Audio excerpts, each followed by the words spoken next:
할렐루야. 3월 27일 목요일 매일 성경 묵상 가이드입니다. 주변에 보면 유독 친구들이 많이 따르는 이가 있습니다.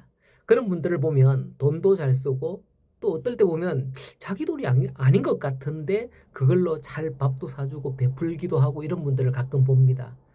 뭘 가지고 쓰든 그렇게 하니까 주위의 친구들, 주위의 사람들이 몰려드는 거죠. 돈뿐만 아니라 권력도 그런 것 같아요. 자기 사람들에게 한 자리씩 주는 게 요즘 권력과 정치가 되어 어떻게 해서든지 그런 사람 편에 서려고 하는 그런 이들이 많은 것을 볼 수가 있죠. 자, 어쨌든 오늘 말씀을 보면 어떤 부자에게 청지기가 있었답니다. 그런데 그가 주인의 소유를 낭비한다는 말이 주인에게 들렸다고 하죠. 그 소문을 들은 주인은 어찌할까요? 당장에 자르는 거죠. 주인이 뭐하러 손해보면서 그런 청지기를 놔두겠습니까? 마침내 주인이 그 불의한 청지기를 불러다가 청지기 직무를 정리해라 라고 하는 것이죠. 이 불의한 청지기를 보다가 문득 생각나는 이가 있는데 우리는 그런 불의한 청지기가 되지 말고 요셉 같은 청지기가 돼야 되지 않겠나. 많은 이들이 그렇게 말을 하죠. 요셉은 보디바르의 집에 총무를 맡게 되었습니다. 보디바르의 집은 요셉으로 말미암아 그때 점점 부유해지잖아요. 하나님이 축복해 주셔서. 그런 청지기가 되어야지 바로 이런 불의한 청지기처럼 이러한 청지기가 되어서는 안 된다라고 그렇게 또 이야기도 할 수도 있습니다. 어쨌든 이렇게 되기 위해서는 주인의식을 가져야 하는 거죠. 내 것이라 생각하고 열심히 해야 되는 거예요. 남의 것이라고 생각하면 대충 슬렁슬렁 내게 좀 뭐가 안 되면 막 반대를 하고 이렇게 하며 또 주인이 볼 때는 열심히 하는 척하고 주인이 안 볼 때는 농땡이 치고 이런 것이죠. 내 것이 아니다 이렇게 생각하면. 자, 어쨌든 주인이 청지기에게 직무를 그만둘 것을 명령했을 때에 청지기가 어떻게 했느냐라는 것이 이제 뒤에 내용이 나오는데 그 내용이 사실은 핵심이에요. 청지기가 속으로 생각을 합니다. 주인이 이제 내 청지기의 직분을 자르는데 야, 이게 청지기의 직분을 빼앗으니 내가 무엇을 할까? 땅을 파자니 힘이 없고 빌어먹자니 부끄럽구나. 어떻게 할까? 생각을 하다가 이 불의한 청지기가 혹 내가 이렇게 하면 그동안 나를 알고 거래했던 이들이 나를 외면하지 않을 거다라고 하고서 주인에게 빚진 자들을 불러옵니다. 물론 그 일부를 자기에게 어떤 돌리는 게 아니라 깎아주는 거예요. 기름 100말 빚진 자들에게는 50으로 수정을 하고요. 밀 100석 빚진 자에게는 80이라고 수정을 하는 거죠. 이렇게 하면 그들이 고마워서 나중에 나를 잊지 않겠지라고 생각했던 겁니다. 여기서 생각해보면 오히려 우리 생각에는 주인이 크게 화를 내면서 이 청지기를 혼내야 하는 게 맞습니다. 그런데 주인이 이걸 알고서 뭐라고 하느냐면 8절에 보면 주인이 이 옳지 않은 청지기가 이를 지혜 있게 하였으므로 칭찬하였다? 칭찬하였다는 거예요. 이게 과연 칭찬들을 일일까? 주인의 재산을 더 축내는 행동인데 말이죠. 이게 왜 지혜 있는 행동인가 하는 거예요. 뒤에 하는 말씀을 보면 이게 무슨 뜻인지 이해가 갑니다. 이 세대의 아들들이 자기 세대에 있어서는 빛의 아들들보다도 더 지혜로움이니라 라고 말씀을 해요. 이 세대의 아들들이란 세상 사람들을 가리키는 거겠죠. 그리고 빛의 아들들이란 우리 믿는 자들을 가리키는 것이죠.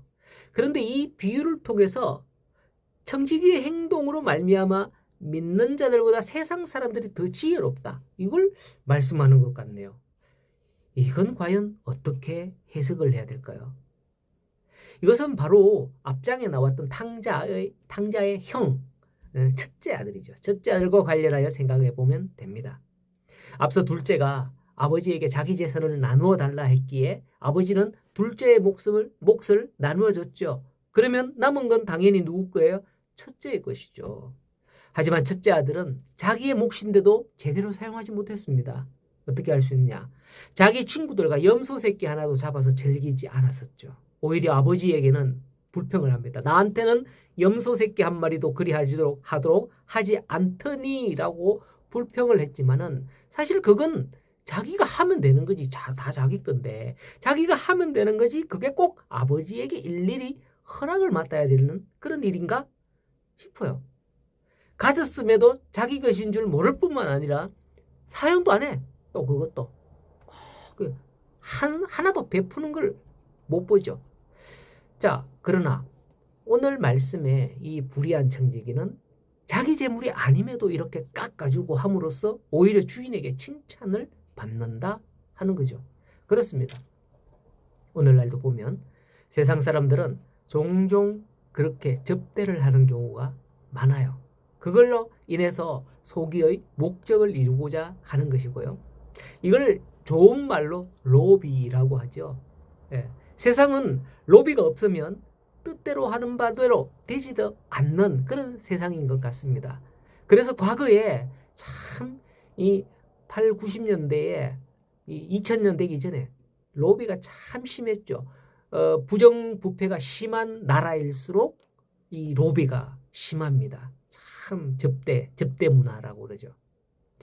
자, 과거에는 이게 너무 심해서 문제였지만은 그러나 이게 또 없으면 안 되거든요.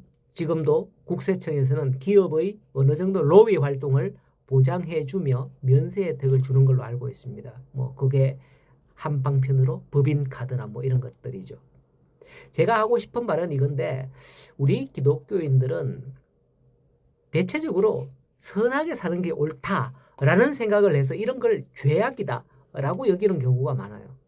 사람이 기본적으로 또는 마음으로 그렇게 하는 게 옳지 그걸 로비해서 억지로 해서 되겠냐. 감동을 받아서 그 사람이 우리에게 막 이렇게 해야지. 우리 그렇게 하잖아요.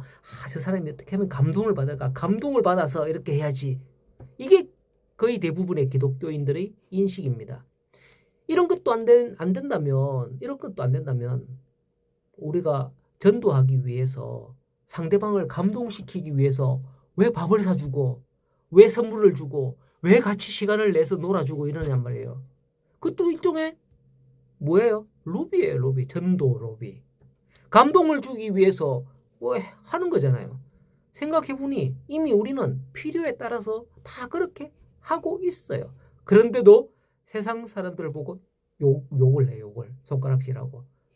그렇다고 제가 로비도 하고 막 이렇게 하자는 말은 아닙니다. 세상 사람들처럼 그런 로비를 하자는 말은 아니에요. 다만 기독교인들이 너무 뻣뻣하게 하지 말고 뻣뻣하다가는 젓가락 알죠? 예, 이렇게 뻣뻣한 젓가락은 뚝 부러집니다. 그러나 나뭇가지는 어떻습니까? 식물 나뭇가지, 물이 오른 나뭇가지는 이렇게 굽혀도 안 부러지거든요. 기독교인들이 너무 뻣뻣하지 말고 유연한 면도 있어야 되지 않겠나 하는 거죠. 11절에 바로 이렇게 말씀을 하거든요. 너희가 만일 불의한 재물에도 충성하지 아니하면 누가 참된 것으로 너희에게 맡기겠느냐. 이렇게 말씀을 합니다. 이 말씀이 무슨 뜻인 것 같습니까? 흔히 기독교인들은 믿음이라는 걸 내세워서 이 말씀을 언급합니다. 돈을 사랑함이 일만하게 뿌리니라 하면서 돈이 중요한 게 아니다 라고 하죠. 하지만 좀 전에 11절 말씀으로 생각해 보면 무조건 돈이 악하다고 멀리해서는 안 될 것 같습니다. 물론 이렇게 하기 위해서는 기본적으로 믿음이라는 게 내 마음에 바탕이 되어 있어야 됩니다. 그 되어 있는 사람이 이런 소리를 해야 되지 그것도 없는 사람이 그렇지 않으면 세상의 풍조에 다 휩쓸려 내려가기 쉬운 거예요. 그것도 없는 사람이 이런 말을 하고 막 이렇게 하면 이걸 두려워해야 되지 세상의 풍조에 막 휩쓸려가는 거 이걸 두려워해야 되지 돈이 일만하게 뿌리기 때문에 부자는 천국 가기가 얼마나 어려운지 낙타가 바늘기로 들어가는 것보다 어렵다더라. 뭐 이렇게 해서는 안 된다는 거예요. 뒤이어 말씀하는 게 바로 그런 내용이에요. 13절에 보면 하인이 두 주인을 섬길 수 없나니 혹 이를 미워하거나 저를 사랑하거나 혹 이를 중히 여기고 저를 경히 여길 것입니다. 너희는 하나님과 재물을 겸하여 섬길 수 없느니라 말씀을 해요. 바로 이게 기본적인 믿음이 바탕이 되어야 한다라는 것을 뒷받침하는 말씀입니다. 우리의 주인은 하나님이라는 것을 딱 둔다면 그 어떤 게 와도 흔들리지 않는 거예요. 그 집을 반석 위에 세운 것과 같다는 거죠. 세상 사람들도 다 하는데 우리는 왜 안 돼? 이렇게 생각하고 한다면 두 주인을 섬기는 격이 되는 거죠. 성도 여러분. 돈의 다스림을 받는 노예가 되지 말고 돈을 다스리며 세상을 다스리는 그리스도인이 되어서 세상 사람들이 내게 몰려오고 내가 있는 곳으로 몰려오도록 만드는 그런 자가 되어 보기 바랍니다. 우리가 직장에 있다면 주변의 동료들이 내게 와 도움을 받고 내게 도움을 주고, 내가 교회에 있다면 세상 사람들이 교회로 몰려오고, 뭐 이런 얼마나 행복하고 얼마나 놀라운 일이겠습니까? 오늘도 믿음으로 든든하게 출발하는 새 아침이 될 수 있기를 간절히 소원합니다.